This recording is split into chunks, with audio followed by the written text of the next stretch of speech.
menurut ayat Quran dan hadis Nabi itu nanti ada bermacam-macam. Ada orang beriman itu yang dimasukkan surga. Ada orang beriman itu yang dimasukkan ke dalam surga. Ada orang beriman itu yang disebut penduduk surga. Kenapa lain-lain, Pak? Karena waktu di dunia amalannya juga lain-lain. Ada orang beriman yang masuk surga. Ini paling murah tiketnya. Mau masuk surga? Kata Nabi begini, ma min abdin qala la ilaha illallah thumma mata ala dhalik illa dakhalal jannah. Kalau seorang hamba sudah mengucap dua kalimat syahadat, dia yakin dengan kebenaran kalimat itu sampai matinya, orang itu akan masuk surga. Abi Dzar yang waktu itu diajak bicara heran, ya Rasul kok gampang betul? Iya. Walaupun orang itu mencuri, iya. Walaupun orang itu berzina, iya. Biar dia mencuri, biar dia berzina, kalau dia sudah mengucap dua kalimat syahadat, dia yakin dengan kebenaran kalimat itu sampai matinya, itu orang akan masuk surga. Jadi masuk surga cukup dua kalimat syahadat, yakin sampai mati, masuk surga. Itu perkara masuk. Tapi kalau pertanyaannya diterusin, masuknya kapan, Pak? Nah, ini lain lagi urusannya. Sebab ada yang masuknya itu langsung, ada yang mampir dulu. Di sana tempat cuma dua, kalau tidak surga, neraka. Mau ke surga tapi mampir dulu, yang mampirnya jelas di neraka. Kenapa? Dalam hadis qudsi ada riwayat, nanti itu di akhirat, setelah Allah selesai mengatur penduduk surga masuk surga, yang neraka masuk neraka, Allah berkata kepada malaikat Malik, malaikat Malik, labaik ya Allah, itu bajingan-bajingan tengik, manusia-manusia durjana yang waktu di dunia tidak mau sujud, jauh dari ulama, gemar melakukan yang munkarat dan maksiat, hidup di tengah masyarakat selalu jadi bibit keonaran, kufur, sudah masuk neraka semua. Sudah ya Allah. Nah, kalau sudah, coba sekarang kamu masuk, Malik. Saya, iya, masuk neraka. Mau apa ya Allah? Kata Allah, akhriju minan nar man kana fi qalbihi misqala habatin min khardalin min iman. Kau masuk neraka, cari di dalam neraka orang-orang yang ada imannya walaupun kecil sebesar biji zarah, angkat mereka keluar. Masuk malaikat Malik ke neraka, cari orang yang ada imannya, korek-korek. Ya repot, udah pada gosong. Yang ada imannya diangkat ke atas, yang ada imannya diangkat ke atas, lalu dimandikan di Nahrul Hayat, namanya sungai kehidupan di akhirat nanti. Cakep lagi rupanya, bersih lagi wajahnya, apel di hadapan Allah. Kata Allah, bagaimana mas? Kapok nggak sampean? Kapok ya Allah. Nah, kalau kapok, idhab fadkhulil jannah, pergi masuk surga sana.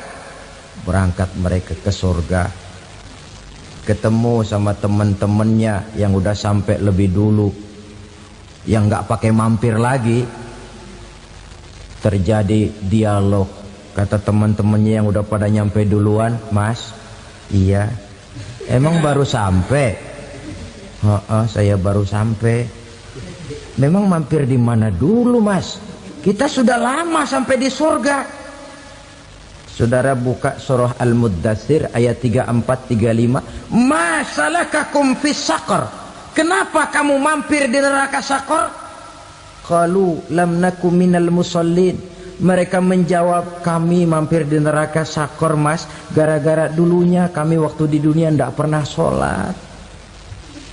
Ndak pernah sholat? Ndak pernah. Kan rumahnya dekat masjid, cuma dekat doang mas. Sholat mah enggak saya. Enggak pernah ngasih makan fakir miskin, enggak pernah hadir di majelis taklim, pendeknya enggak pernah melakukan kebajikan, maka saya pun mampir di neraka sakor. Untung betul saya punya iman mas sedikit. Waktu hidup di dunia dulu saya pernah mengucap 2 kalimat syahadat, sekali-kalinya waktu mau kawin. Masya Allah. Untung saja kawin, kalau nggak kawin polos.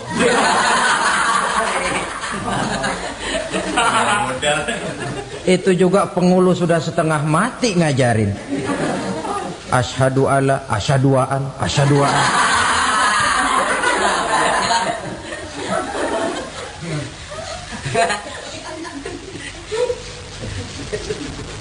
Ini namanya masuk surga, ada mampir dulu. Ada pula orang mukmin itu yang dimasukkan surga. Namanya dimasukkan kan terima beres. Saya masuk ke rumah, jalan sendiri, cari tempat sendiri. Saya dimasukkan ke dalam rumah, terima beres. Pokok ada di dalam, itu dimasukkan namanya. Nggak pakai mampir. Tapi tentu tiketnya lebih mahal ketimbang yang pertama tadi. Apa kata Allah? Innal ladzina amanu wa amilus salihat la ukaffiranna anhum sayyi'atihim wa la udkhilannahum jannah. Sesungguhnya orang-orang yang beriman kemudian beramal soleh, kami hapuskan segala dosa dan kesalahannya, kami masukkan mereka ke dalam surga. Lihat ayatnya, Allah yang memasukkan, kita yang dimasukkan. Tidak pakai transit, tidak usah mampir.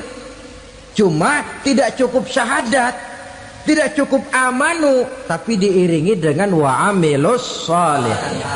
Iman, amal. Tidak cukup syahadat, lalu dibuktikan dia sholat, dia zakat, puasa, lalu dia melakukan berbagai macam kebajikan. Ini yang menyebabkan dia tidak pakai mampir di tempat yang bernama sakor. Lalu ada pula orang mukmin itu yang disebut penduduk sorga. Wah, ini sudah VIP ini.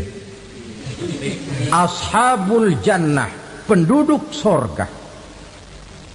Siapa mereka? Kata Allah, innal ladzina amanu summa istaqamu fala khaufun alaihim wala hum yahzanun ulaika ashabul jannah hum fiha khalidun. Sesungguhnya orang-orang yang beriman lalu istiqamah, tetap dalam melaksanakan perintah Allah, tidak goyang, tidak labil tapi stabil, istiqamah, mereka tidak takut dan tidak bersedih hati. Merekalah penduduk surga.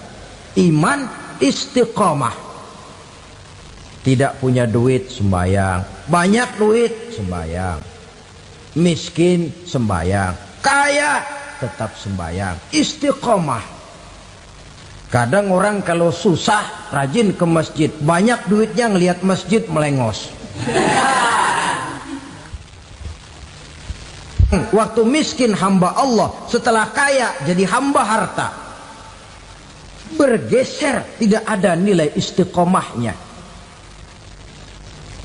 Saudara-saudara, dengan begitu penduduk neraka itu dua. Ada penduduk permanen, ada penduduk yang semi permanen. Yang semi permanen orang-orang beriman yang mempunyai dosa besar. Mereka masuk ke neraka untuk menerima azab sesuai dengan dosanya. Bila selesai masa azab itu, mereka akan diangkat untuk ditempatkan kembali ke dalam surganya Allah Subhanahu wa ta'ala. Nah, dikala itulah saudara-saudara, ada yang disebut syafaat dari Rasulullah Sallallahu Alaihi Wasallam. Tapi tentu jangan lupa, syafaat ini ibarat kain menambal dia. Kita punya kain bolong-bolong sedikit, syafaat yang menambal. Sholat kita ada kurang dikit, sedekah kita ada campur riak dikit, amalan kita ada tidak karena Allah dikit, kita berharap syafaat. Jadi biarlah kain masih bolong-bolong, yang penting punya kain. Tapi kalau kainnya tidak ada, yang ditambal apanya? sholat tidak, puasa tidak, zakat tidak, berharap syafaat saja. Ya, terlalu berlebihan itu. Saudara hadirin yang saya hormati, apabila selesai proses penghisaban, proses penghitungan, maka dikala itulah manusia terbagi dalam dua kelompok besar. Fariqun fil jannah wa fariqun fis sa'ir. Sekelompok orang-orang beruntung yang masuk ke dalam surga, dan sekelompok lagi masuk ke dalam neraka.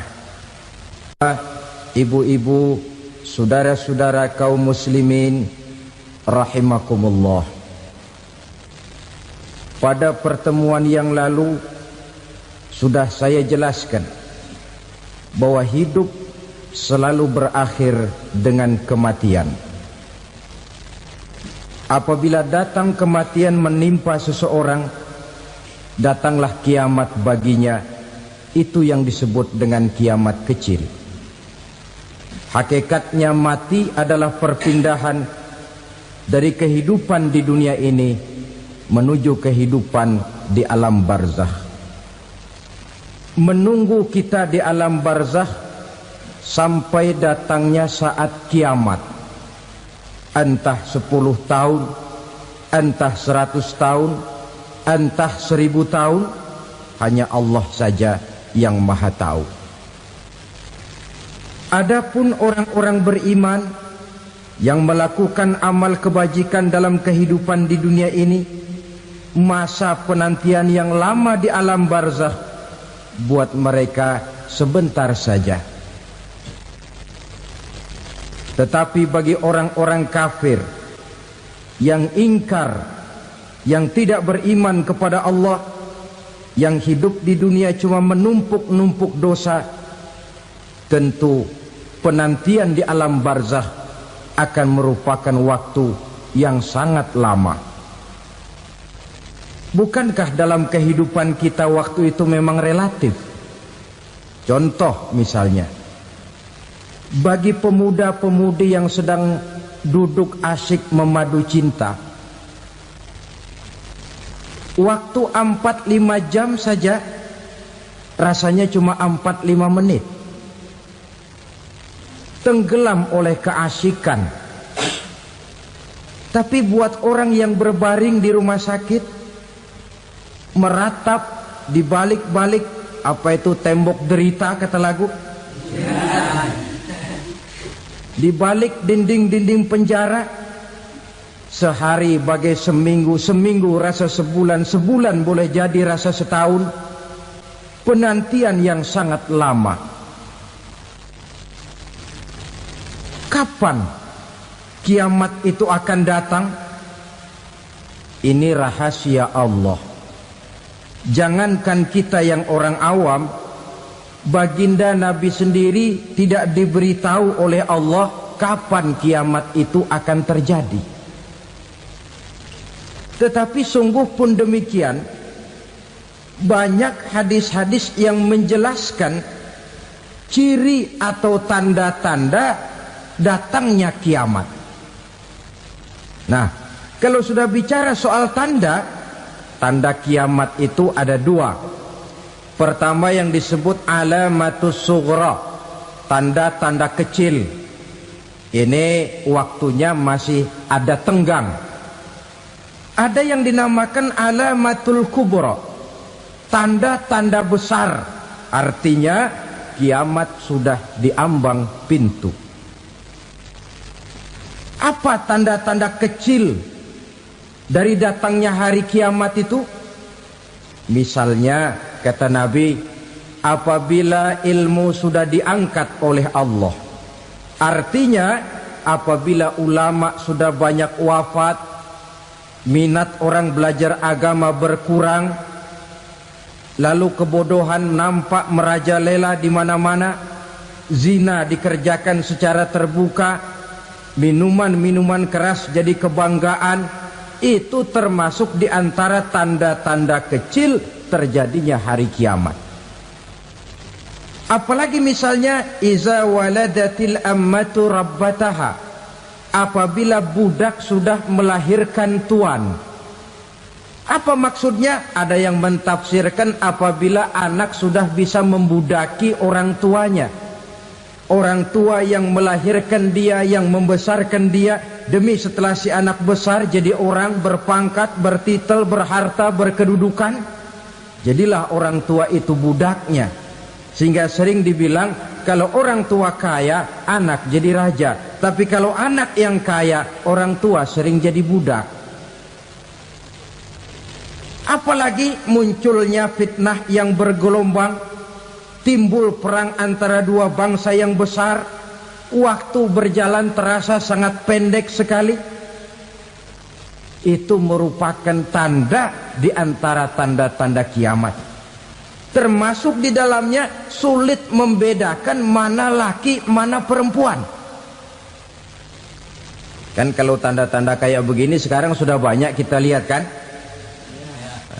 Ulama banyak wafat, penggantinya sulit. Zina dikerjakan berterang-terangan, minuman keras jadi kebanggaan, banyak anak membudaki orang tuanya, sulit membedakan mana laki mana perempuan. Kadang-kadang dari belakang kita lihat perempuan bener, begitu kita colek nengok jenggotan.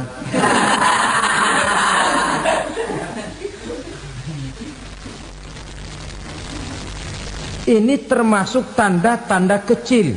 Masih ada tenggang sampai akan terjadinya kiamat itu. Nah, yang dimaksud dengan tanda-tanda besar, ini tanda besar artinya kiamat sudah diambang pintu. Pertama, matahari terbit dari sebelah barat. Apabila matahari sudah terbit dari arah sebelah barat, tertutuplah sudah pintu taubat. Bersabda Nabi kita, la taqumus sa'atu hatta tatlu'a syamsu min maghribiha. Tidak akan datang hari kiamat sampai matahari terbit dari arah sebelah barat. Fa iza tala'at, manakala matahari telah terbit dari arah sebelah barat, wara'ahan nasu, manusia banyak menyaksikan itu, amanu ajma'un, mereka pun lalu beriman. Yang tadinya kafir, yang tadinya ingkar, yang tadinya membangkang, setelah melihat matahari terbit dari sebelah barat, buru-buru beriman, berlomba-lomba mengucap dua kalimat syahadat. Tapi apa yang terjadi? Kata Nabi, wadzalika hina la yanfa'u nafsan imanuha lam takun amanat min qabl. Hari itu adalah hari yang iman sudah tidak berguna lagi bagi seseorang apabila sebelumnya memang dia tidak pernah beriman. Au kasabat fi imaniha khaira, atau beriman tetapi tidak pernah melakukan kebajikan di dalam keimanannya itu. Hari yang sudah kasib, hari yang sudah terlambat, beriman tidak akan ada gunanya lagi. Ini pelajaran buat kita.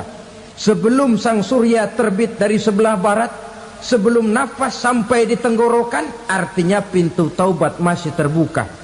Kalau dua hal itu sudah terwujud, nafas sudah sampai di kerongkongan atau matahari sudah terbit dari arah sebelah barat, tertutuplah sudah pintu taubat. Tak ada lagi gunanya pangkat, jabatan, harta, bahkan beriman pun dalam suasana macam itu. Too late, kata orang Kulon. Sudah terlambat.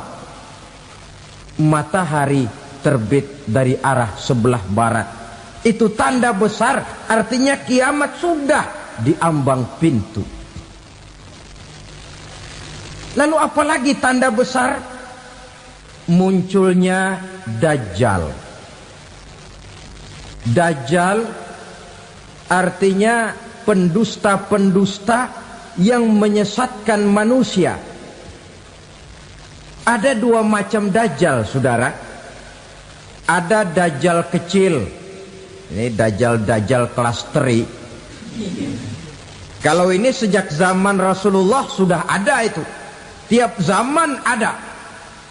Di zaman Rasulullah misalnya ada yang bernama Aswad al-Unsi dari Yaman. Ada yang namanya Musailamah Al-Kazzab dari Yamamah. Ada yang namanya Ibnu Sayyad dari Madinah. Ini dajjal-dajjal di zaman Rasul. Musailamatul Kazzab memproklamirkan diri jadi nabi dia. Di zaman Rasul masih hidup. Ini dajjal zaman Nabi. Di zaman sahabat muncul dajjal-dajjal. Di zaman kita sekarang ini dajjal-dajjal pun gentayangan. Dajjal-dajjal kelas teri. Kerjanya mendustakan manusia, menyesatkan manusia, memalingkan manusia dari jalan yang benar dan diridhoi oleh Allah Subhanahu wa taala. Adapun yang merupakan tanda besar dari datangnya kiamat, dajjal-dajjal kelas kakap. Pembohong-pembohong besar yang menyesatkan masyarakat manusia berpaling dari jalan Allah mengikuti jalan mereka. Apa sih ciri dajjal itu? Kata Nabi dalam hadis Bukhari Muslim, inna dajjala, sesungguhnya yang namanya dajjal itu yakhruju, satu saat akan muncul mendekati hari kiamat. Wa inna ma'ahu ma'an, si dajjal ini membawa air. Wa naran, dan juga membawa api. Dua simbol. Di tangan yang satu dia bawa air, di tangan yang satu dia bawa api.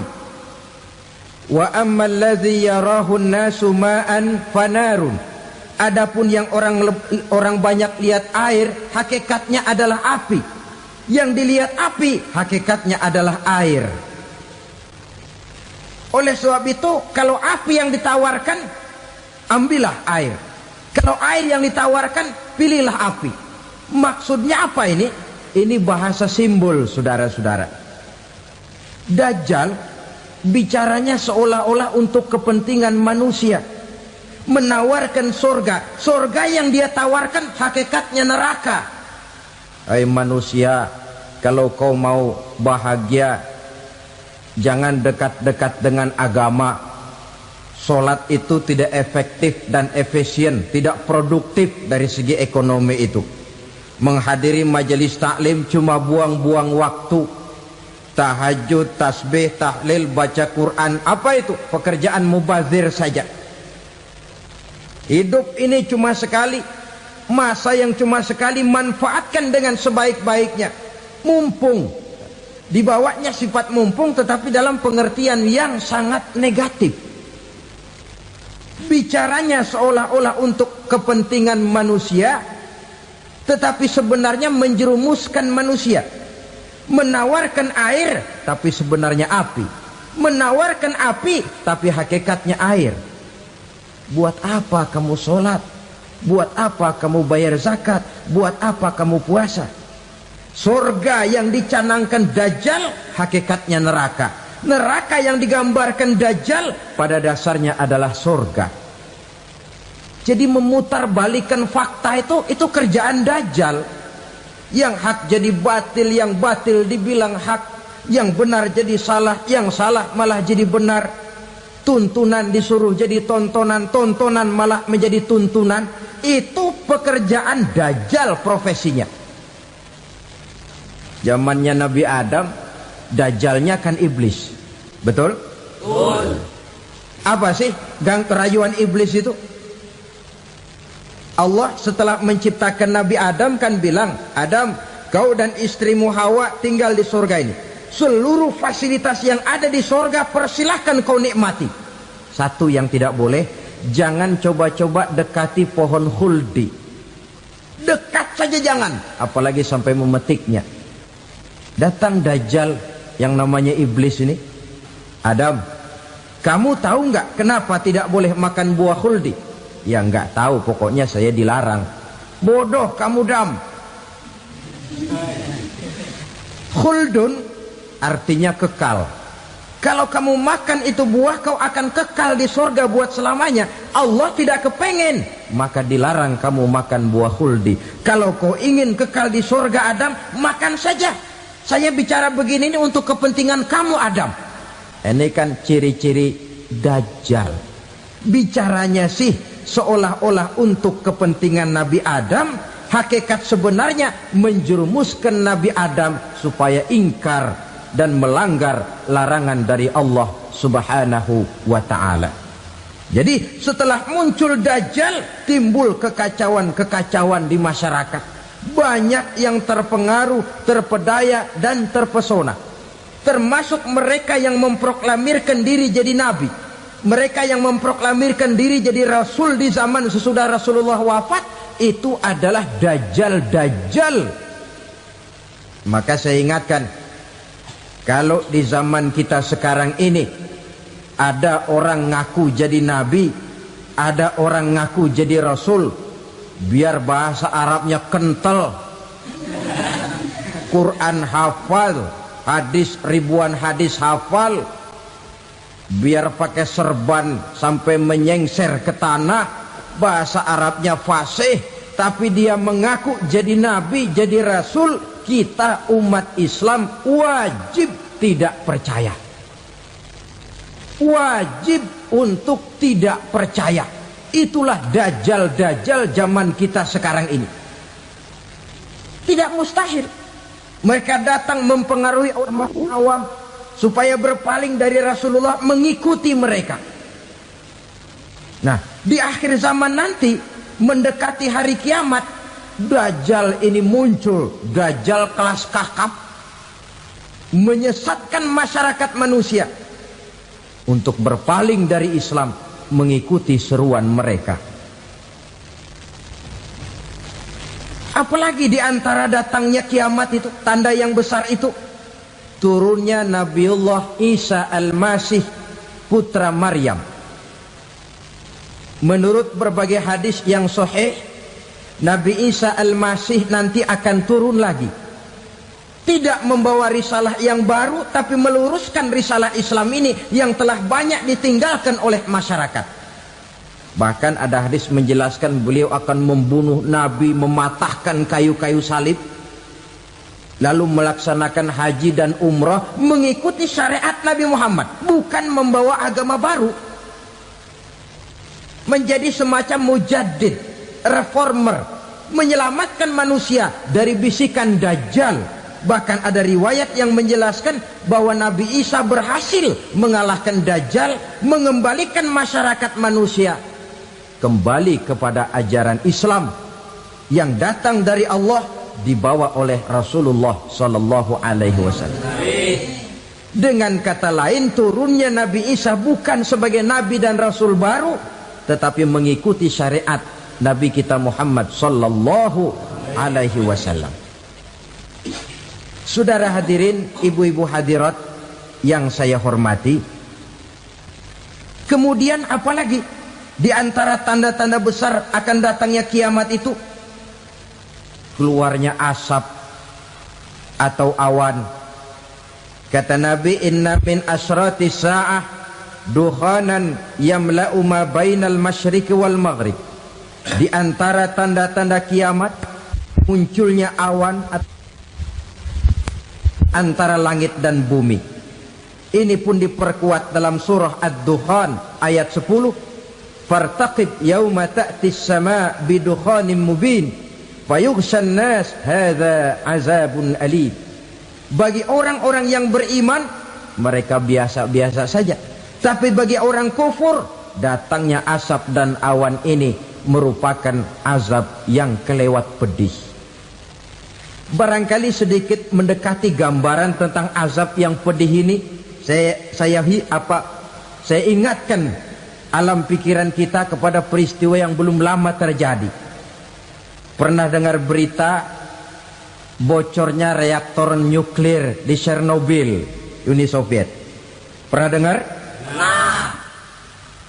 Bocornya reaktor nuklir di Chernobyl yang mengakibatkan ratusan, bahkan sangat mungkin ribuan nyawa.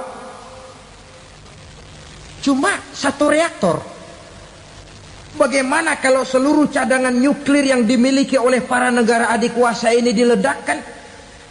Bahkan yang konon menurut catatan cadangan nuklir yang dimiliki bersama oleh Amerika dan Rusia sekarang ini sudah sanggup memusnahkan 6 miliar manusia, 1,5 kali lebih banyak dari jumlah manusia yang nongkrong di permukaan bumi ini.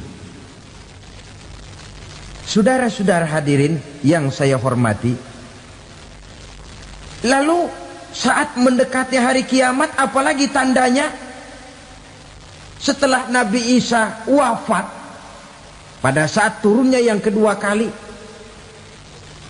lalu Allah meniupkan angin sejuk.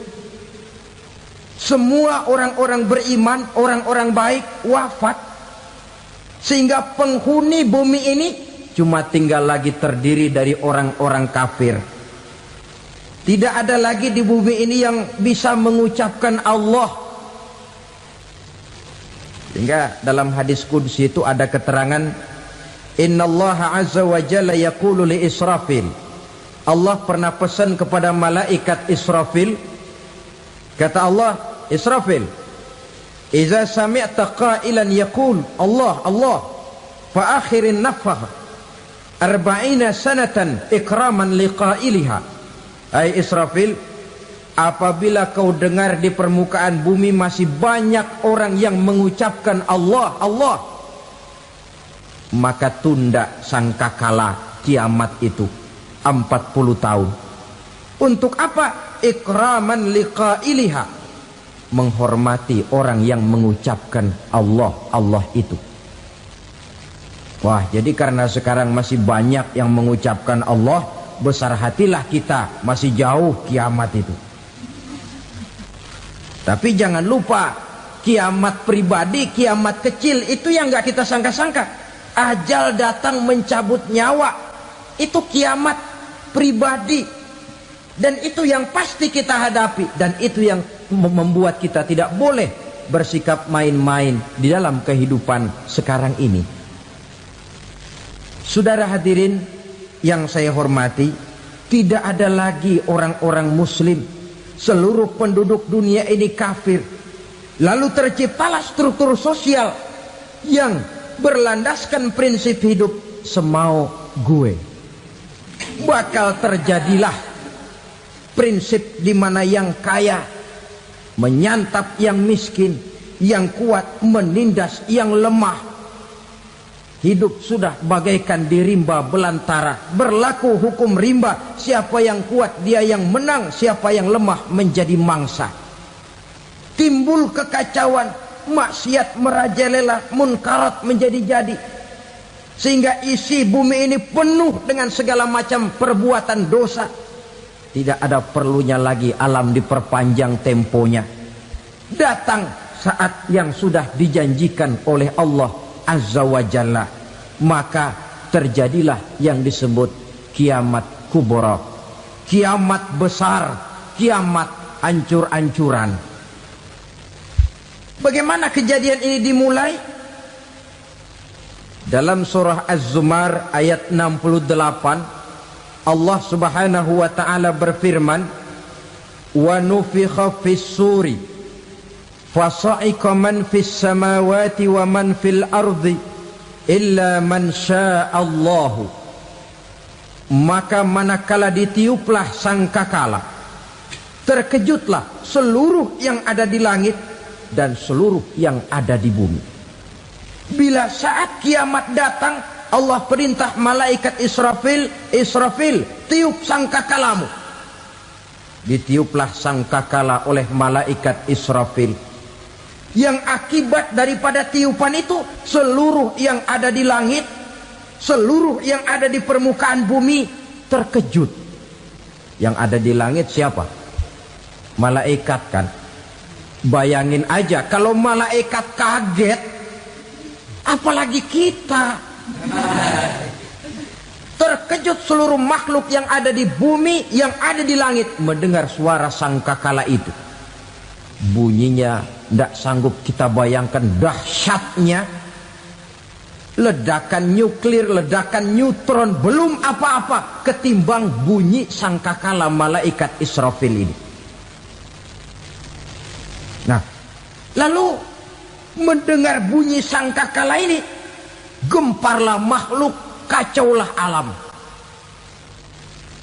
Bumi gempa, planet-planet bertabrakan, gunung meletus, air laut tumpah ke darat, angin topan bertiup, halilintar menyambar. Lalu semua yang bernama hidup mati total. Mati bareng tanpa persiapan. La haula wala quwata illa billah. Saya kadang-kadang dalam tafakur bermohon, ya Allah, mudah-mudahan saya enggak nemuin kiamat beneran. Ngeri. Tidak bisa kita bayangkan macam apa suasana seperti itu.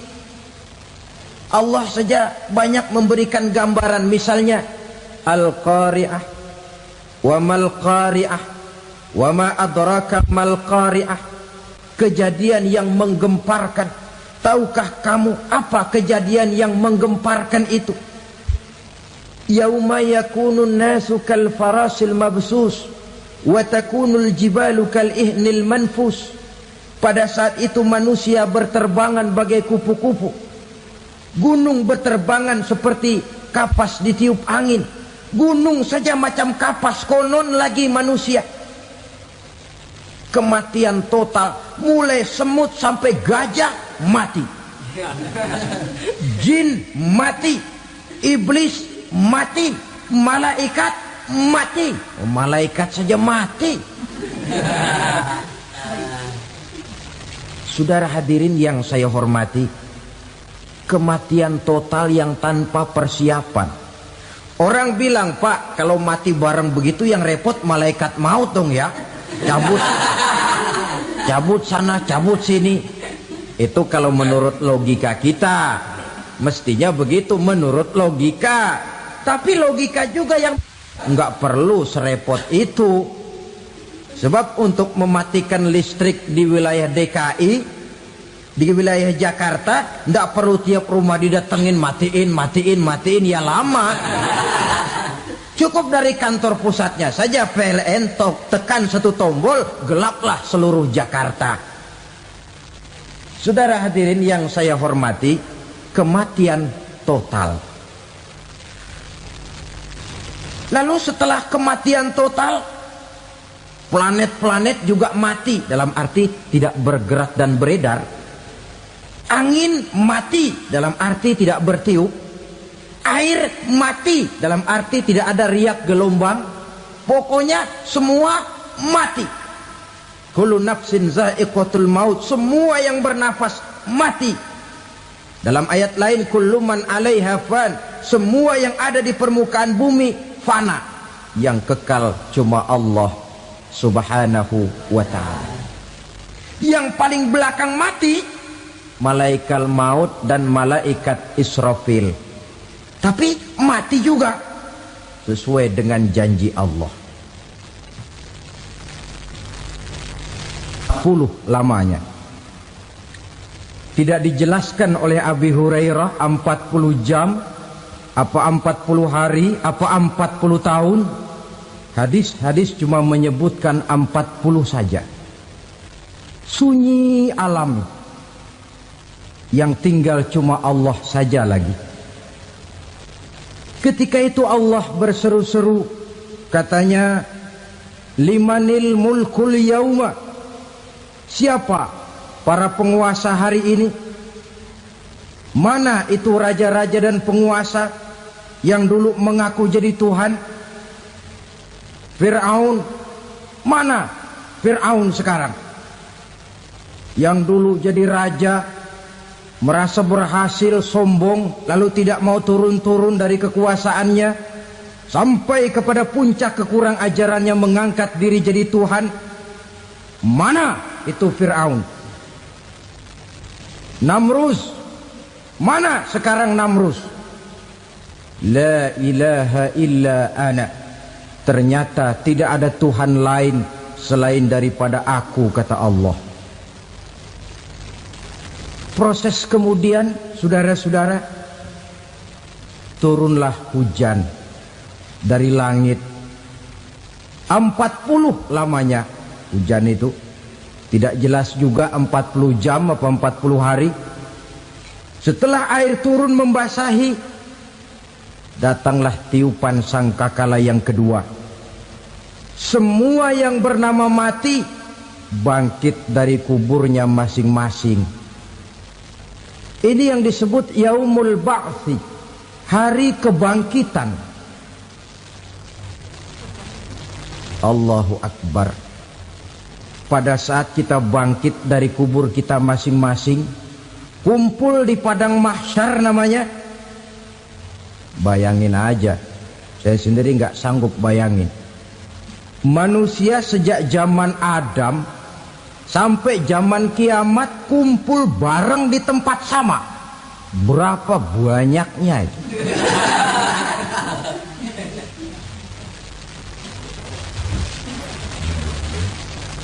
Dan yang luar biasa menurut satu riwayat, pada saat bangkit itu, Masya Allah, roman muka kita berubah, disesuaikan dengan amalan kita waktu di dunia ini. Barang siapa yang waktu di dunia amalannya itu amalan tikus, di akhirat nanti dia bangkit dari kubur, mukanya seperti muka tikus. Gagah betul badannya, tapi mukanya seperti tikus. Kenapa? Amalannya waktu di dunia seperti amalan tikus. Apa amalan tikus itu? Suka ngegeragoti barang yang sudah disimpan rapi-rapi. Orang sudah simpan uang rapi-rapi, simpan perhiasan rapi-rapi, digeragoti oleh tikus. Maling-maling, pencoleng-pencoleng, koruptor-koruptor. Itu nanti di akhirat nanti kita lihat mukanya seperti muka tikus. Oh ini waktu di dunia suka nyolong, mukanya seperti muka tikus. Barang siapa yang waktu di dunia ini amalannya itu amalan macan, dia akan bangkit nanti mukanya seperti muka macan. Apa amalan macan? Macan itu amalannya menang-menangan. Orang yang mau menang saja nggak mau mengalah. Coba lihat di hutan, kenal hutan nggak? Di hutan, raja hutan di mana-mana pasti macan. Betul kan? Betul. Padahal hutan belum pernah bikin pemilihan umum. Tapi macan tidak peduli ada pemilihan umum apa tidak, pokok saya raja. Sebab apa? Macan jadi raja itu bukan karena benar, tapi karena kuat jadi raja. Setelah dia jadi raja, rakyat hutan yang mesti dilindungi malah dimakan oleh raja macan. Kambing rakyat hutan dimakan oleh macan. Ayam rakyat hutan dimakan oleh macan. Itu nanti kita lihat di akhirat itu mukanya seperti muka macan, gagah betul. Lalu barang siapa yang di dunia ini amalannya itu seperti amalan anjing, nanti dia punya muka seperti muka anjing. Apa amalan anjing? Pertama, anjing itu kalau disuruh jaga rumah, dia tidak bisa membedakan mana maling, mana tamu. Biar yang datang maling, kalau bawa tulang, anjing kalem. Yang kedua, anjing itu akan setia kepada siapa saja yang memberinya roti. Siapa yang memberinya roti, itulah majikannya. Apa kata majikannya, pasti dia laksanakan. Soal benar atau salah, dia tidak peduli. Setelah anjing dapat roti, dia tidak punya pilihan lain kecuali bilang, abdi mah kumaha juragan wae ayeuna mah.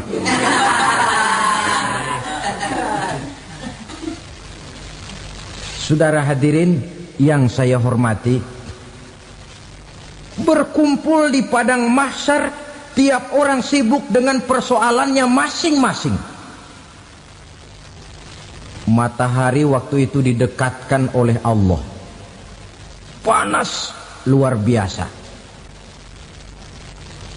Ada yang saking panasnya itu mencucurkan peluh keringat sampai sebatas mata kakinya. Ada yang keringatnya sampai sedengkulnya. Ada yang keringatnya sampai sepusatnya.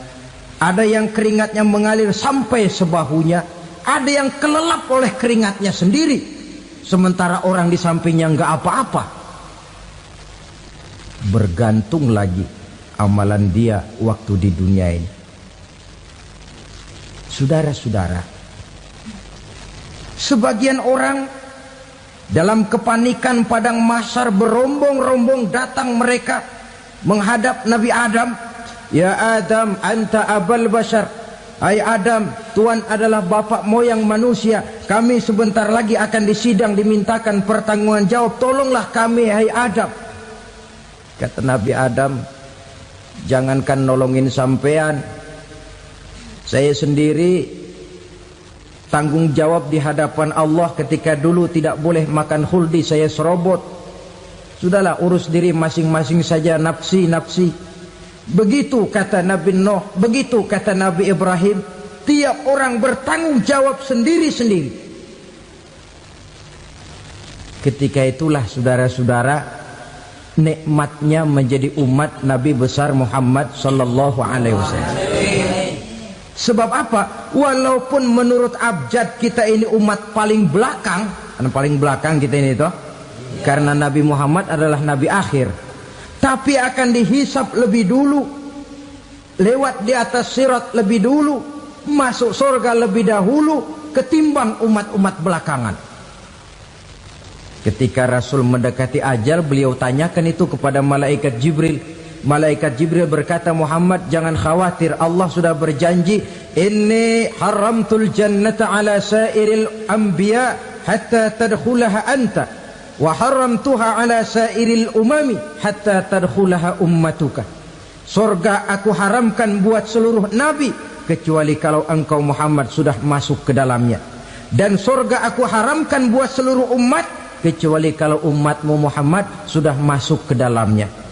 Logikanya, walaupun menurut abjad kita umat paling belakang, bakal dihisap paling dulu, lewat di atas sirat paling dulu, masuk surga paling dulu, kalau mampir ke neraka juga paling dulu. Ya resiko. Jangan mau enaknya aja paling dulu. Saudara hadirin yang saya hormati, setelah masa kebangkitan itu jangan dikira begitu bangkit langsung diperiksa. Masih menunggu menanti ribuan tahun perhitungan padang mahsyar untuk sampai kepada proses yang disebut yaumul hisab, hari perhitungan. Seorang demi seorang bakal dipanggil. Bayangkan saja, kita se-RT saja di absen, kadang-kadang perlu waktu lama. Ini manusia sejak zaman Nabi Adam sampai datang hari kiamat, satu demi satu disidang di hadapan Qadhi Rabbul Jalil. Status sosial copot sudah waktu itu. Yang pernah jadi hartawan di situ tidak lagi kelihatan kehartawanannya. Yang pernah jadi jenderal tidak lagi dipanggil jenderalnya. Yang ustadz tidak lagi dipanggil al-mukarramnya. Seluruh status sosial selesai. Dipanggillah kita seorang demi seorang menghadap Qadhi Rabbul Jalil. Bagaimana proses penghisaban itu? Pertama, proses tanya jawab. Di antaranya ada hadis menyatakan, lan tazula qadama 'abdin yaumal qiyamah hatta yus'ala an arba'i khisalin. Besok di hari kiamat tidak akan bergeser telapak kaki seorang hamba sampai dia ditanya lebih dulu tentang 4 persoalan. Tentang ilmunya, kemana ilmu itu diamalkan. Tentang umurnya, di mana umur itu dihabiskan. Tentang masa mudanya, kemana masa muda itu dipakai. tentang hartanya, dari mana harta itu didapat dan kemana harta itu dibelanjakan. Ini termasuk proses tanya jawab. Jadi kalau istilah pengadilan dunia, nama Fulan bin Fulan. Kamu waktu di dunia diberikan umur panjang untuk apa? Pernah mengalami masa muda, kemana kau habiskan masa remajamu? Kau diamanahkan ilmu, dengan apa ilmumu kau amalkan? Kau diberikan harta, dari mana harta kau dapat, kemana kau belanjakan? Tak seorang pun yang bisa mungkir. Sebab apa? Dikala itu yang menjadi saksi bukan orang. Yang menjadi saksi adalah seluruh anggota badan kita. Tangan bicara, kaki jadi saksi terhadap seluruh amalan yang pernah kita kerjakan pada saat kehidupan di alam dunia ini. Selesai proses tanya jawab, lalu diperlihatkan buku catatan kita waktu hidup di dunia ini. Jangan lupa Allah itu menyiapkan 2 superkomputer kepada kita. Sebelah ditempelin sebelah kanan, yang sebelah tempelin di sebelah kiri. Komputer itu namanya Raqib dan Atid. 2 malaikat yang apabila baik kita lakukan, refleks saja akan menulis kebajikan kita. Jahat kita kerjakan akan tertulis. Catatan itu nanti diperlihatkan kepada kita. Waduh, alangkah malunya pada saat diperlihatkan catatan kita, buku rapot kita merah melulu. Barangkali diperiksa sambil diomelin, brengsek lo. Buku merah melulu begini, bagaimana waktu hidup di dunia? Tidak cukup diperlihatkan buku catatan kehidupan, rekaman kehidupan. Rekaman kehidupan kita secara utuh sejak terlahir sampai ajal datang merenggut nyawa. Barangkali mirip dengan video sekarang ini, di mana terekam dengan baik seluruh kegiatan kita, sejak yang sekecil-kecilnya sampai kepada yang sebesar-besarnya. Untuk kemudian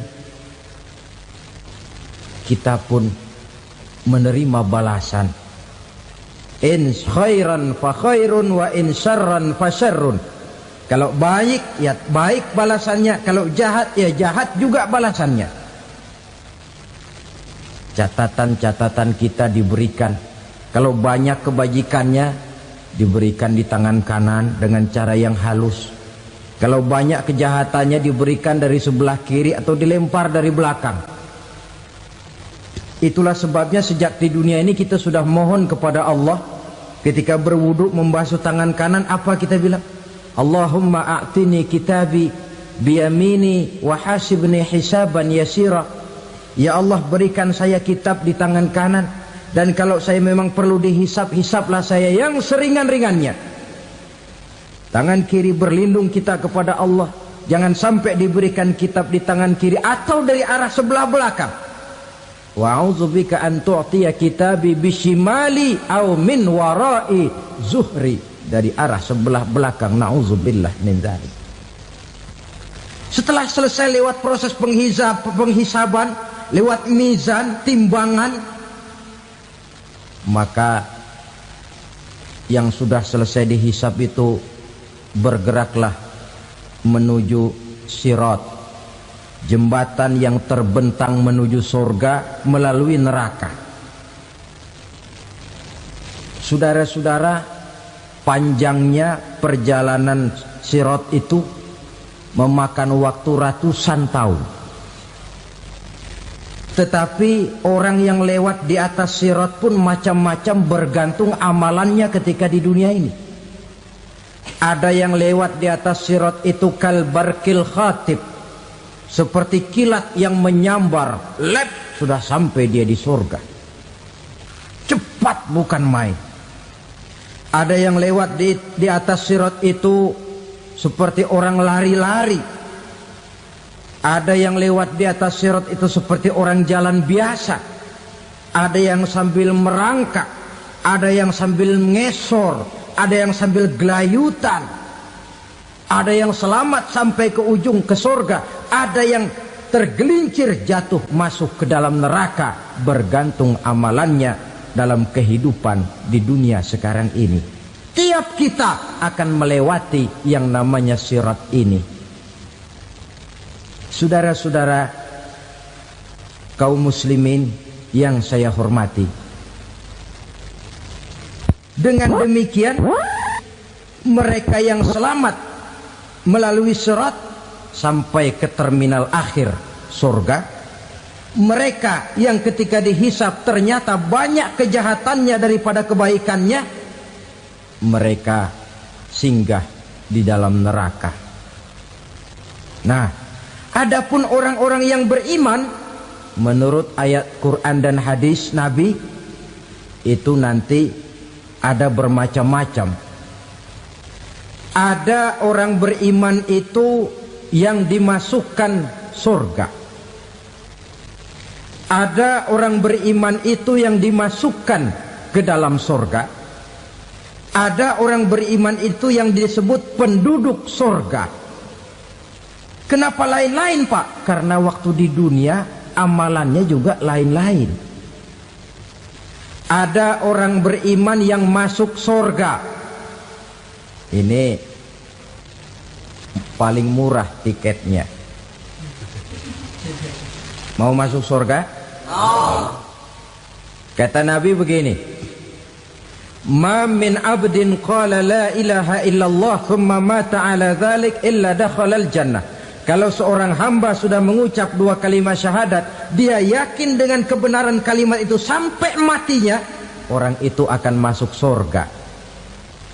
Abi Dzar yang waktu itu diajak bicara heran, ya Rasul kok gampang betul? Iya, walaupun orang itu mencuri, iya, walaupun orang itu berzina, iya, biar dia mencuri, biar dia berzina, kalau dia sudah mengucap dua kalimat syahadat, dia yakin dengan kebenaran kalimat itu sampai matinya, itu orang akan masuk surga. Jadi masuk surga cukup dua kalimat syahadat, yakin sampai mati, masuk surga. Itu perkara masuk. Tapi kalau pertanyaannya diterusin, masuknya kapan, Pak? Nah, ini lain lagi urusannya. Sebab ada yang masuknya itu langsung, ada yang mampir dulu. Di sana tempat cuma dua, kalau tidak surga, neraka. Mau ke surga tapi mampir dulu, yang mampirnya jelas di neraka. Kenapa? Dalam hadis qudsi ada riwayat, nanti itu di akhirat, setelah Allah selesai mengatur penduduk surga masuk surga, yang neraka masuk neraka, Allah berkata kepada malaikat Malik, malaikat Malik, labaik ya Allah, itu bajingan-bajingan tengik, manusia-manusia durjana yang waktu di dunia tidak mau sujud, jauh dari ulama, gemar melakukan yang munkarat dan maksiat, hidup di tengah masyarakat selalu jadi bibit keonaran, kufur, sudah masuk neraka semua. Sudah ya Allah. Nah, kalau sudah, coba sekarang kamu masuk, Malik. Saya, iya, masuk neraka. Mau apa ya Allah? Kata Allah, akhriju minan nar man kana fi qalbihi misqala habatin min khardalin min iman. Kau masuk neraka, cari di dalam neraka orang-orang yang ada imannya walaupun kecil sebesar biji zarah, angkat mereka keluar. Masuk malaikat Malik ke neraka, cari orang yang ada imannya, korek-korek. Ya repot, udah pada gosong. Yang ada imannya diangkat ke atas, yang ada imannya diangkat ke atas, lalu dimandikan di Nahrul Hayat, namanya sungai kehidupan di akhirat nanti. Cakep lagi rupanya, bersih lagi wajahnya, apel di hadapan Allah. Kata Allah, bagaimana mas? Kapok nggak sampean? Kapok ya Allah. Nah, kalau kapok, idhab fadkhulil jannah, pergi masuk surga sana. Berangkat mereka ke surga. ketemu sama teman-temannya yang udah sampai lebih dulu, yang nggak pakai mampir lagi. Terjadi dialog. Kata teman-temannya yang udah pada nyampe duluan, "Mas, iya, emang baru sampai?" Saya baru sampai." "Memang mampir di mana dulu, Mas? Kita sudah lama sampai di surga." Saudara buka surah Al-Muddatsir ayat 34-35. "Ma salakakum fis saqar?" Kenapa kamu mampir di neraka Saqar? Qalu lam naku minal musallin.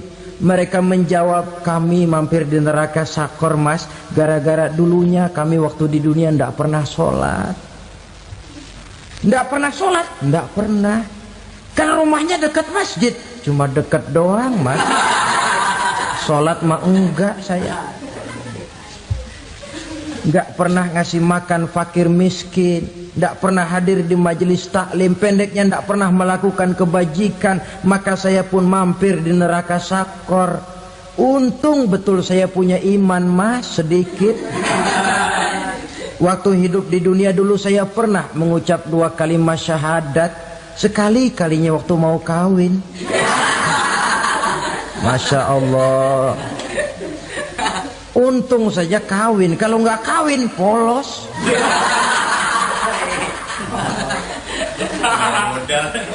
Itu juga pengulu sudah setengah mati ngajarin. Asyhadu alla, asyaduaan, asyaduaan.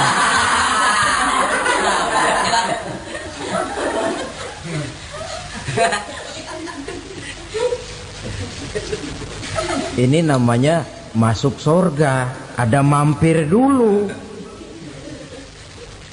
Ada pula orang mukmin itu yang dimasukkan surga. Namanya dimasukkan kan terima beres. Saya masuk ke rumah, jalan sendiri, cari tempat sendiri. Saya dimasukkan ke dalam rumah, terima beres, pokok ada di dalam, itu dimasukkan namanya. Nggak pakai mampir. Tapi tentu tiketnya lebih mahal ketimbang yang pertama tadi. Apa kata Allah? Innal ladzina amanu wa 'amilus shalihat la ukaffiranna 'anhum sayyi'atihim wa la udkhilannahum jannah.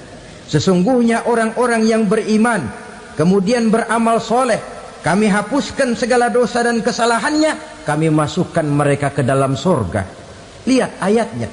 Allah yang memasukkan, kita yang dimasukkan. Tidak pakai transit, tidak usah mampir. Cuma tidak cukup syahadat, tidak cukup amanu, tapi diiringi dengan wa'amilus salih. Iman, amal. Tidak cukup syahadat, lalu dibuktikan dia sholat, dia zakat, puasa, lalu dia melakukan berbagai macam kebajikan. Ini yang menyebabkan dia tidak pakai mampir di tempat yang bernama Saqar. Lalu ada pula orang mukmin itu yang disebut penduduk surga. Wah, ini sudah VIP ini. Ashabul jannah, penduduk surga. Siapa mereka? Kata Allah, innal ladzina amanu summa istaqamu fala khaufun 'alaihim wala hum yahzanun ulaika ashabul jannah hum fiha khalidun. Sesungguhnya orang-orang yang beriman lalu istiqamah, tetap dalam melaksanakan perintah Allah, tidak goyah, tidak labil tapi stabil, istiqamah, mereka tidak takut dan tidak bersedih hati. Merekalah penduduk surga. Iman, istiqamah. Tidak punya duit, sembayang. Banyak duit, sembayang. Miskin, sembayang. Kaya, tetap sembahyang, istiqomah. Kadang orang kalau susah rajin ke masjid, banyak duitnya ngelihat masjid melengos. Waktu miskin hamba Allah, setelah kaya jadi hamba harta. Bergeser, tidak ada nilai istiqomahnya. Saudara-saudara, dengan begitu penduduk neraka itu dua. Ada penduduk permanen, ada penduduk yang semi permanen. Yang semi permanen orang-orang beriman yang mempunyai dosa besar. Mereka masuk ke neraka untuk menerima azab sesuai dengan dosanya. Bila selesai masa azab itu, mereka akan diangkat untuk ditempatkan kembali ke dalam surganya Allah Subhanahu wa ta'ala. Nah, dikala itulah saudara-saudara, ada yang disebut syafaat dari Rasulullah Sallallahu Alaihi Wasallam. Tapi tentu jangan lupa, syafaat ini ibarat kain menambal dia. Kita punya kain bolong-bolong sedikit, syafaat yang menambal. Solat kita ada kurang dikit, sedekah kita ada campur riak dikit, amalan kita ada tidak karena Allah dikit, kita berharap syafaat. Jadi biarlah kain masih bolong-bolong, yang penting punya kain. Tapi kalau kainnya tidak ada, yang ditambal apanya? Solat tidak, puasa tidak, zakat tidak, berharap syafaat saja. Ya, terlalu berlebihan itu. Saudara hadirin yang saya hormati, apabila selesai proses penghisaban, proses penghitungan, maka dikala itulah manusia terbagi dalam dua kelompok besar. Fariqun fil jannah wa fariqun fis sa'ir. Sekelompok orang-orang beruntung yang masuk ke dalam surga, dan sekelompok lagi masuk ke dalam neraka. 7 macam perkara yang merusak akidah dan keimanan, merusak amal perbuatan yang sudah kita kerjakan, merusak sendi-sendi kehidupan sosial, pendek kata merusak segala hal di dalam kehidupan kita. Jauhilah olehmu 7 macam perkara yang merusak. Yang pertama, asyirku billah, menyekutukan Allah Subhanahu wa ta'ala. Agama dimulai dari keyakinan, maka kehancuran agama selalu dimulai dari kehancuran keyakinan, iman atau akidah yang dimiliki oleh seseorang. Dan untuk menghancurkan nilai-nilai iman yang kita miliki ini, orang rasanya tidak akan menghantam kita dengan peluru kendali. Orang tidak akan mengirimkan nuklir ke sini. Orang tidak juga akan mengirimkan satuan militernya ke sini. Untuk menghancurkan nilai-nilai iman, dibanjiri kita dengan paham-paham yang merusak dan mendangkalkan akidah. Baik ia bernama materialisme, baik ia bernama sekularisme, baik ia bernama banjirnya maksiat dan munkarat, baik ia bernama banjirnya peradaban dan kebudayaan yang menghancurkan moral daripada anak-anak kita, sedikit demi sedikit melenturkan dan melunturkan nilai-nilai keimanan kita, untuk kemudian pada waktunya nilai iman itu akan bertukar dan berganti menjadi nilai syirik kepada Allah Subhanahu wa ta'ala. Atau pada sisi lain, menjadikan yang selain Allah sebagai tujuan akhir daripada kehidupan kita. Sedangkan kita sama-sama maklum bahwa di dalam pandangan agama Islam, dosa yang tidak berampun, dosa yang terbesar, termasuk dalam kategori bapak moyangnya dosa, tidak lain adalah syirik, yakni menyekutukan Allah Subhanahu wa ta'ala. Pola penghancuran iman ini memang berstrategi. Ditawarkan kita kepada paham materialisme, paham kebendaan, di mana otak menempati urutan sebagai ranking pertama, Tuhan jatuh pada urutan kedua. Lalu menyusul kepada paham sekularisme, Allah dipisahkan dari seluruh kegiatan hidup ini, untuk pada gilirannya menjadikan yang selain Allah sebagai tujuan akhir daripada seluruh kegiatan hidup kita. Oleh karenanya, kewajiban menjaga nilai-nilai iman ini merupakan kewajiban yang mulia tetapi berat, tidak hanya untuk kita, tetapi juga bagaimana mewariskannya kepada anak-anak kita, generasi yang akan datang. Orang-orang tua bijaksana yang diceritakan di dalam Al-Quran, kalau sudah berpikir tentang anak-anaknya, pertanyaan yang paling mereka risaukan ialah ma ta'buduna min ba'di.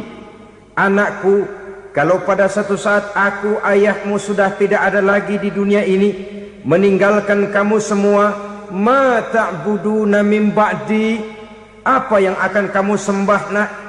Jikalau sekarang ayahmu masih mau ke masjid, masih mau melakukan rukuk dan sujud, masih beribadah menyembah Allah Subhanahu wa taala, kalau orang tuamu sudah tidak ada, ma ta'buduna min ba'di, masihkah engkau mau datang ke masjid? Masihkah engkau mau rukuk dan sujud? Masihkah engkau mau menyembah Allah Subhanahu wa taala? Pertanyaan ini yang dipikirkan oleh Nabi Yakub kepada putra-putranya.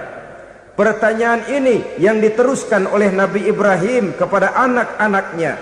Pertanyaan ini yang diwariskan oleh generasi ulama salafus saleh kepada para generasi berikutnya. Bagaimana kita generasi sekarang? Kita orang-orang tua sekarang bukan berfikir ma ta'buduna min ba'di, malah yang kita fikirkan ma ta'kuluna min ba'di. Kalau bapak tidak ada nanti kamu makan apa nak? Perkara kamu nyembah apa? Urusan nomor 18. Yang penting kamu nanti hidup bisa makan nak. Maka kita sibuk mewariskan harta kepada anak-anak kita. Kita sibuk mewariskan kebun dan tanah kepada anak-anak kita.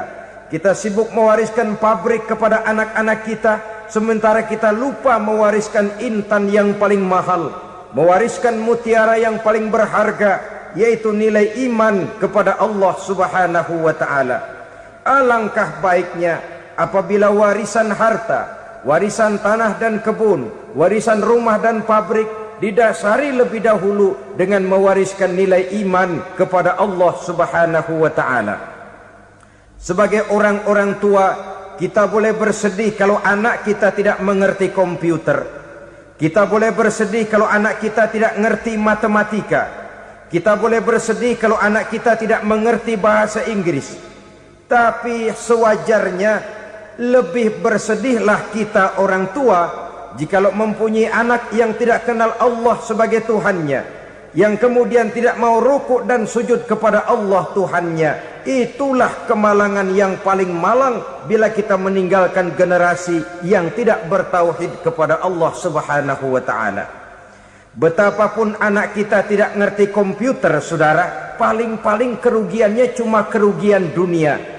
Masuk dia ke alam barzakh, munkar nakir tidak akan sempat tanya kau belajar komputer apa tidak. Kumpul dia di padang mahsyar, malaikat juga tidak akan tanya matematikamu nilainya berapa. Yang ditanya kau kenal Allah, kau rukuk dan sujud kepadanya, kau pernah datang ke masjid. Oleh karena itu sekali lagi, menjaga nilai iman tidak hanya untuk kita, tetapi juga mewariskannya kepada anak-anak kita, generasi yang akan datang. Sungguh kemalangan yang paling besar apabila kita meninggalkan anak-anak kita. Mereka kita tinggalkan lemah ekonominya, itu tidak baik. Mereka kita tinggalkan lemah otaknya, itu pun akan membuat mereka tertinggal oleh yang lain. Tapi yang paling celaka, jikalau kita tinggalkan mereka dalam kondisi lemah imannya, rapuh akidahnya, tidak baik dan tidak betul keyakinan hidupnya. Oleh karena itu Nabi berpesan, jauhilah 7 perkara yang merusak. Yang pertama, syirik kepada Allah Subhanahu wa taala. Menyekutukan Allah baik dalam ucapan, dalam keyakinan ataupun dalam perbuatan. Ini perkara pertama yang termasuk 7 perusak besar di dalam kehidupan. Kalau sudah jatuh kita ke lembah syirik, bagaimanapun banyak kebaikan yang kita kerjakan, berjiwa sosial, bertangan pemurah, gemar menolong orang lain, kalau memang dasarnya syirik, maka seluruh kebaikan kita akan hancur, tidak akan ada nilainya dalam pandangan Allah Subhanahu wa taala. Dalam pandangan manusia, mungkin kita dicatat sebagai orang sosial, gemar menolong orang lain, tidak berpangku tangan melihat orang yang mendapat kesulitan, tapi oleh karena dasarnya syirik, dasarnya tidak mentauhidkan Allah, maka seluruh nilai kebaikan yang kita kerjakan tidak akan ada nilainya dalam pandangan Allah Subhanahu wa taala. Maka jagalah iman kita jangan sampai dihinggapi penyakit syirik yang bagaimana kecilnya sekalipun. Sekali lagi, baik syirik dalam bentuk ucapan, syirik dalam bentuk keyakinan, sampai kepada syirik dalam bentuk perbuatan, kita berhindar kepada sifat-sifat yang sedemikian itu. Karena apa? Dalam satu ayat Quran Allah Subhanahu wa taala menjelaskan, innallaha la yaghfiru ayyushraka bih wa yaghfiru ma duna dzalika liman yasha. Allah tidak akan memberi ampun kepada orang-orang yang menyekutukannya, tapi Allah masih mau memberikan ampun kepada dosa-dosa yang selain itu bagi orang-orang yang dikehendakinya. Dosa selain syirik, apabila kita bertaubat, Allah masih mau mengampuni. Tapi kalau sudah jatuh ke tempat syirik, itu sudah dosa yang tidak berampun. Taubatnya tidak lain melepas syirik, kembali kepada tauhid, berkeyakinan bahwa hanya ada Allah Subhanahu wa taala, Tuhan satu-satunya yang lam yalid wa lam yulad wa lam yakul lahu kufuwan ahad. Tidak beranak, tidak pula diperanakkan, dan tidak satupun yang dapat menyerupai Tuhan Allah Subhanahu wa taala. Saudara-saudara kaum muslimin rahimakumullah, bahwa kita di zaman sekarang memang tidak menyembah berhala, ya. Bahwa kita tidak berterang-terangan mengatakan Tuhan lebih dari satu, memang. Bahwa kita tidak berkeyakinan Tuhan itu punya anak atau diperanakkan, tentu. Tapi dalam perbuatan dan i'tiqad, kita kadang-kadang jatuh tanpa kita sadari ke tempat yang bernama syirik ini. Oleh karenanya, di zaman di mana teknologi makin canggih, di mana kemajuan pembangunan makin menjangkau berbagai aspek kehidupan, diperlukan keseimbangan antara kemajuan fisik material dengan kemajuan mental spiritual. Apabila tidak ada keseimbangan, yang terwujud tentulah kepincangan, yang diawali dengan pincangnya cara kita berpikir, sehingga pada akhirnya akan mengarah kepada pincangnya cara kita berbuat dan bertindak di dalam kehidupan kita. Oleh karena itu, Nabi berpesan, jauhilah sifat syirik, karena syirik merupakan dosa yang teramat besar. Ini sifat merusak yang pertama. Yang kedua, kata Nabi, wasihra, jauhilah sihir. Sihir ini juga termasuk perkara yang merusak kehidupan. Kita semua sama-sama maklum bahwa sihir sebenarnya bukan persoalan baru. Sejak sebelum datang Islam, sihir itu sudah ada. Di zaman Yunani kuno, sihir ada. Di zaman Mesir kuno, di zaman Cina kuno, dan yang lain-lain yang serba kuno, sihir itu sudah ada. Bahkan para nabi pun, para rasul yang diutus oleh Allah Subhanahu wa taala, senantiasa berhadapan dengan ahli-ahli sihir untuk menguji kebenaran dari misi yang mereka bawa. Sihir adalah perbuatan di luar kebiasaan yang bisa dikerjakan oleh ahlinya dengan bantuan jin atau setan. Hukum mempelajari sihir adalah haram, mengamalkannya lebih haram lagi. Sebab itu saudara-saudara, sihir merupakan perbuatan merusak yang harus kita jauhi. Ciri-ciri daripada perbuatan sihir, pertama, ia mengandung tipuan, bayangan khayal,